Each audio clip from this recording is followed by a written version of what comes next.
Seamos honestos, ¿quién en este mundo no ha oído hablar, por lo menos, del PlayStation 2? Creo que es la consola que más está enraizada entre la cultura popular y en la mente de muchos de nosotros, los videojugadores. Muchos con muchas grandes aventuras, habiendo jugado muchos juegos, y otros, como es mi caso, que desgraciadamente no pudimos tener muchos originales, o desgraciadamente por azares del destino los perdimos. Así que hoy, para conmemorar esta gran consola, a la cual el Nintendo Switch ya le está pisando los talones en cuanto a ventas, he traído aquí mi top 8 de juegos de la PlayStation 2. Juegos en lo particular yo jugué. No estoy diciendo que estos son los mejores juegos, es solamente los juegos que más recuerdo con cariño debido a la nostalgia. Así que espero que este video les guste, así que sin más, comenzamos con este top. Puesto número 8.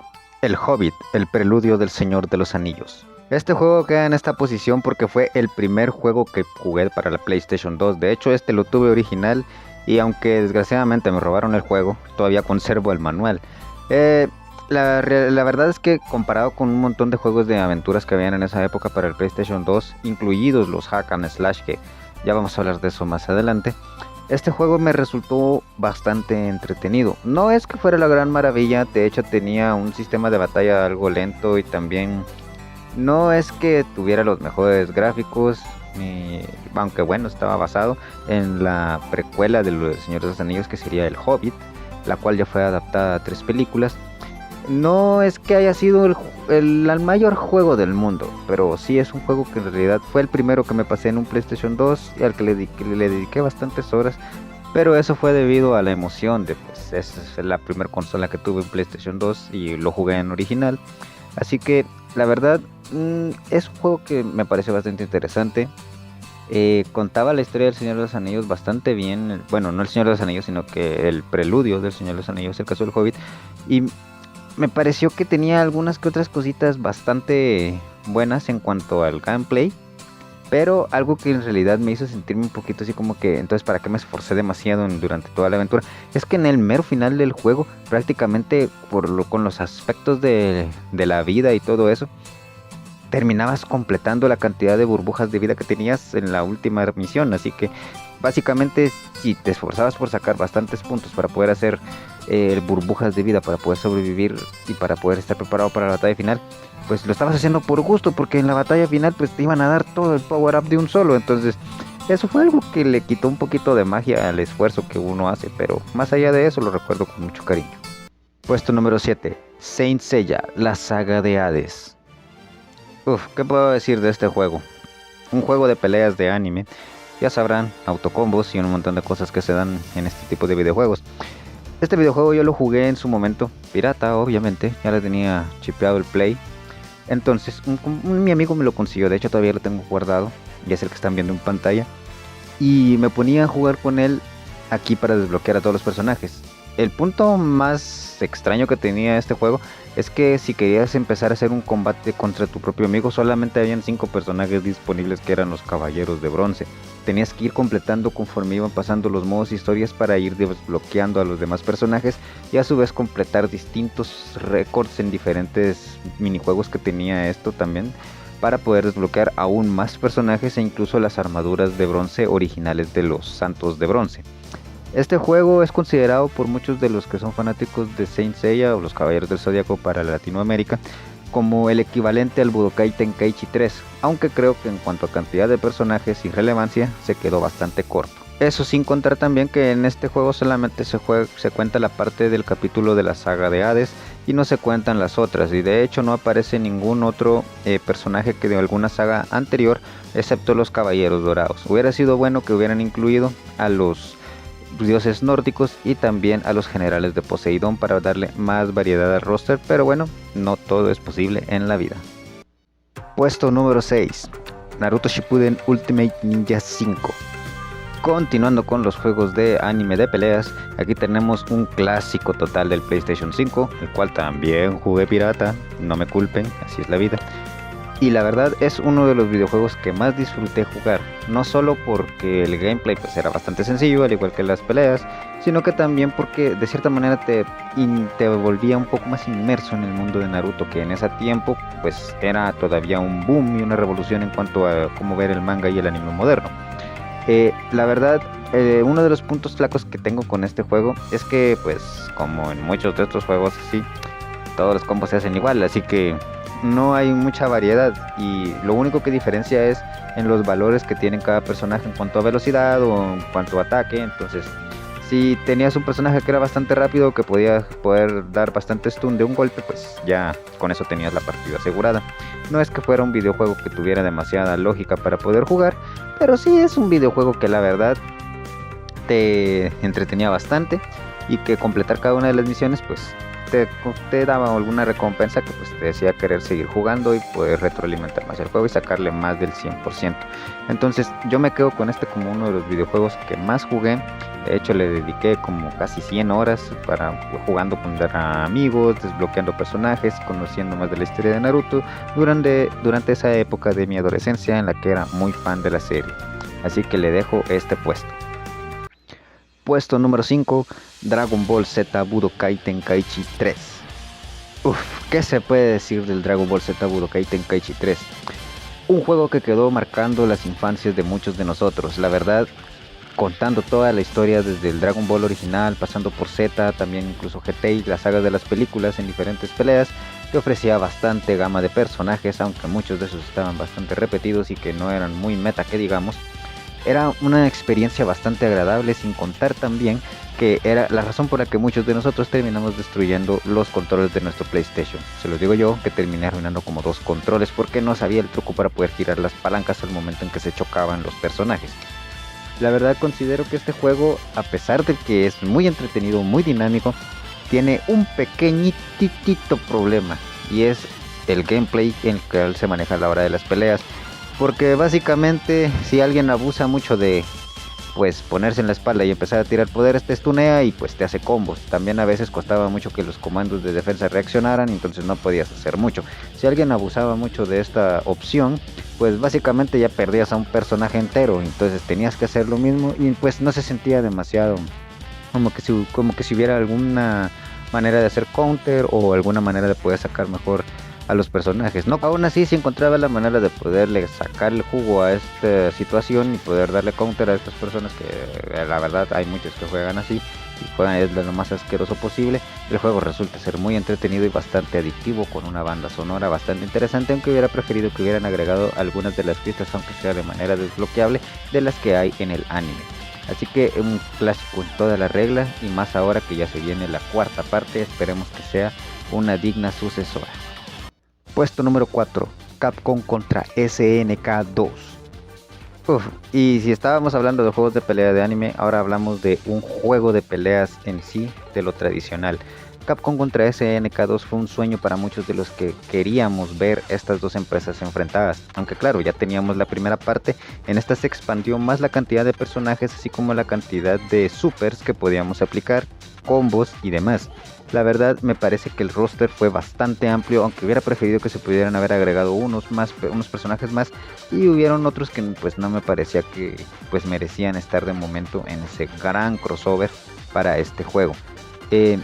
Una de las cosas que más me gustó fue el agregado de Shin Akuma, así como el de Ultimate Rugal, los cuales pues expandían un poco más el lore de estos, que posteriormente creo que se siguieron utilizando. Y la verdad considero que este juego te podía dar muchas horas de diversión. La verdad yo me envicié mucho, a pesar de que no soy muy bueno con juegos de pelea tradicionales, ya lo habrán visto en algunos videos que he subido. Pero en ese momento a ese juego le dediqué bastantes horas, pude desbloquear tanto a Shin Akuma como a Ultimate Rugal, que tenían un método de desbloqueo un poquito complicado, ¿no? Para alguien que no es muy adepto a los juegos de pelea tradicionales podría considerarse algo un poquito complicado, pero sí es un videojuego que para unas buenas retas de un combate tradicional es bastante bueno, tiene buena música, unos gráficos bastante decentes, aunque desgraciadamente Capcom incurrió en utilizar los de sprites de diferentes juegos anteriores a ese para poder ahorrar costos y también para poder ahorrar tiempo. Lo podemos ver quizá lo más visto de ese tipo de sprites es el sprite de Morrigan, que fue tomado directamente de Darkstalkers y no se hizo un nuevo sprite, así como se hizo con el caso de Ryu. Bueno, el de Ryu creo que lo tomaron del Street Fighter Tier Pack, pero igual Creo que se pudo haber hecho un poquito mejor el trabajo con algunos sprites, en especial también con el de Ryo Sakazaki, que la verdad es uno de los que peorcito les quedó por parte de Capcom, haciendo la equivalencia a los de SNK. Pero es un juegazo en toda regla, más allá de eso. Puesto número 3, Castlevania Curse of Darkness. Este Castlevania fue un nuevo respiro y también una reivindicación para lo que se había visto con los Castlevania de Nintendo 64. En esta aventura tomábamos el papel de Héctor, quien se encargaba de introducirse en el castillo de Drácula para detenerlo. No les voy a mentir, el juego me gustó bastante y fue uno de los que también le dediqué bastantes horas. Una de las cosas que más me gustaron fue el sistema de la creación de las armas, porque a diferencia de en otros videojuegos que se había tenido de la época de Castlevania, tenías que utilizar la alquimia, por lo cual eso producía que con diferentes materiales que ibas encontrando o que los diferentes monstruos iban dropeando, podías ir creando armas más poderosas o inclusive armas algo chistosas. El título es una mezcla entre lo que sería un hack and slash, un plataformero y también un ARPG. Aunque uno de los puntos que tiene en contra este juego es que lo siento que es demasiado lineal. Básicamente un juego de pasillos en el cual cada vez que entrabas a una diferente habitación, pues era básicamente un pasillo y no alentaba mucho a la exploración. Al menos en lo personal, creo que la exploración faltó más.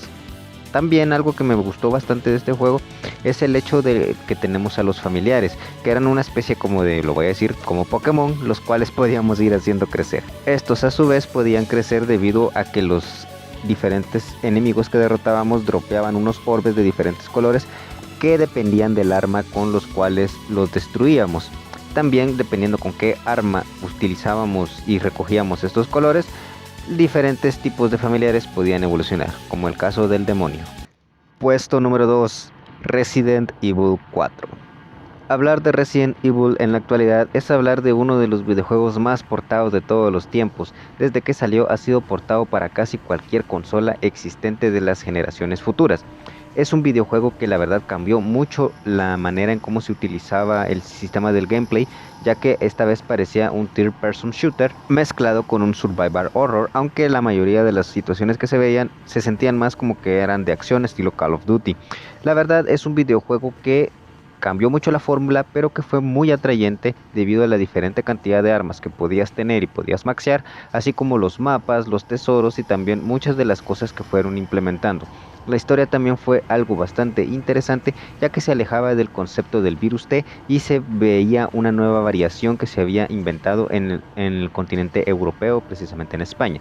Me pareció que es un videojuego que ofreció mucho, no en balde ha sido porteado a tantas consolas diferentes y también es considerado uno de los mejores juegos que ha habido, aunque desgraciadamente después de este Resident Evil, muchos de los videojuegos posteriores, principalmente el 5, se centraron más en la acción y en el shooter que en sí en el survival horror, que era la esencia de este videojuego. Puesto número 1, God of War 2. No es para nadie de extrañar que esté en el puesto número 1 este juego, el videojuego que cimentó a God of War como una saga prominente y que a la fecha de hoy es considerado uno de los mayores hitos de la cultura popular. ¿Quién no conoce en esta época a Kratos? Por lo menos hablando de los temas de los videojuegos y también de la época de los frikis. Kratos ha sido un personaje que ha ido evolucionando desde este videojuego conforme han ido pasando los años y ha tenido un desarrollo brutal. Pero concentrándonos directamente en el God of War 2 de PlayStation 2, este videojuego tuvo una mejora considerable en cuanto al primero. Más dinámico, también se podían hacer mejores los combos, el hack and slash fue pulido extremadamente bien, aunque también sentía yo que tal vez las secuencias de combos automáticos que se daban cuando enfrentabas a enemigos gigantes, pues como que te quitaban un poco el ímpetu al momento en que estabas jugando, pero bueno, es parte del gameplay que se ha manejado siempre en God of War, este tipo de cinemáticas con comandos prefijados. Pero es un videojuego tremendo, aunque desgraciadamente, aunque el final es uno de los finales más épicos que hay, te quedas con ganas de continuar. Y ese es el único punto en contra que tiene este juegazo, que la verdad es un gran clásico. Puesto número 0, Devil May Cry 3. ¿En serio creyeron que no iba a hablar de este juegazo de Capcom? Devil May Cry 3 es mi videojuego favorito de toda la PlayStation 2 y la verdad no me canso de jugarlo. Los enfrentamientos contra Virgil, los diferentes enemigos, la manera en cómo puedes hacer los combos, cómo puedes maxear, la manera en cómo puedes farmear. La verdad es un videojuego que no te aburre. También con las diferentes dificultades que tiene puedes irlo pasando varias veces, así también como puedes jugar con Dante como con Virgil. La verdad es un videojuego que a mi fecha me ha marcado bastante y es uno de los que más recuerdo. Desgraciadamente en su momento no pude terminarlo debido a que se me rayó el disco por un accidente que tuvo el lector de mi PlayStation 2 y ya no respondía. Pero un tiempo después pude conseguirlo pirata nuevamente y me lo terminé. La verdad es un juegazo muy dinámico, con varias cositas que podríamos decir. Por ejemplo, los gráficos a veces se veían demasiado poligonales, pero bueno, es el PlayStation 2, no estamos hablando de un PlayStation 5 moderno, pero sí se podría haber pulido algo mejor, así como por lo que vimos en God of War 2, que aunque seguían viéndose un poquito extraños, se veían bastante bien los gráficos, aunque claro, tengamos en cuenta que Devil May Cry 3 salió en la misma época que God of War 1 y no God of War 2, en donde ya se pulieron más las cosas. La verdad, este videojuego fue un aire fresco para la franquicia, siendo una precuela en lugar de una secuela, la cual terminó enganchando a toda una generación. Así que en el puesto 0, Devil May Cry 3.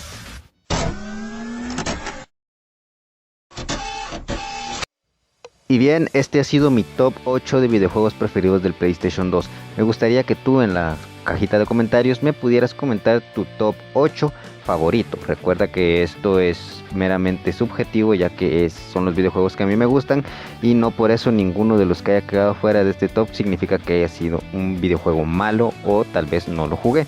Así que te agradecería que pudieras comentarme eso para poder tener más actividad en el canal. Te agradezco mucho por haber llegado hasta el final. Yo soy el Pollo. Si tú gustas puedes regalarme un like, por favor suscribirte y, como ya comenté antes, dejar un comentario. Te agradezco de todo corazón. Yo soy el Pollo y nos vemos en la próxima.